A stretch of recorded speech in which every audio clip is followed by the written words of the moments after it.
First reading. A reading from the book of Genesis, chapter 41, verses 55 to 57, and chapter 42, verses 5 to 7, and 17 to 24. But when all Egypt began to feel the famine, and the people appealed to Pharaoh for food, Pharaoh told all the Egyptians, "Go to Joseph and do whatever he tells you." There was famine all over the world. Then Joseph opened all the granaries and rationed out grain to the Egyptians.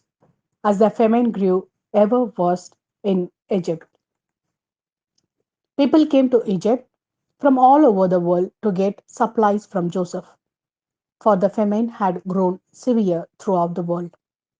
Thus, the sons of Israel were among the other people who came to get supplies, there being famine in Canaan.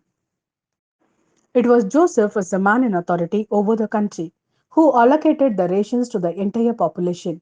So Joseph's brothers went and bowed down before him, their faces touching the ground. As soon as Joseph saw his brothers, he recognized them, but he did not make himself known to them, and he spoke harshly to them. "Where have you come from?" he asked. "From Canaan to get food," they replied. Whereupon he put them all into custody for 3 days. On the third day, Joseph said to them, "Do this and you will live, for I am a man who fears God.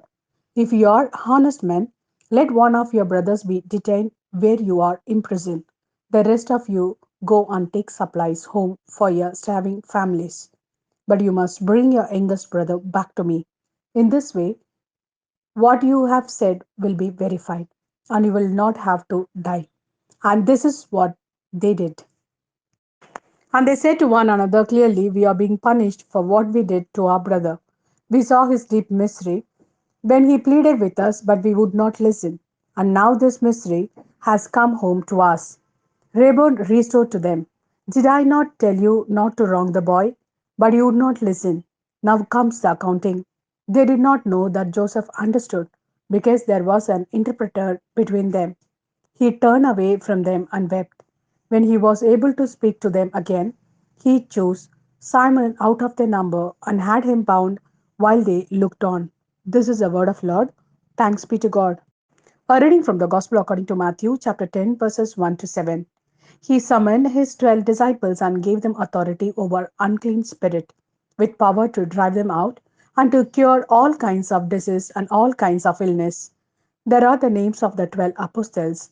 First Simon, who is known as Peter, and his brother Andrew, James the son of Zebedee and his brother John, Philip and Bartholomew, Thomas and Matthew the tax collector, James the son of Alphaeus and Thaddeus, Simon the zealot and Judas Iscariot, who was also his betrayer.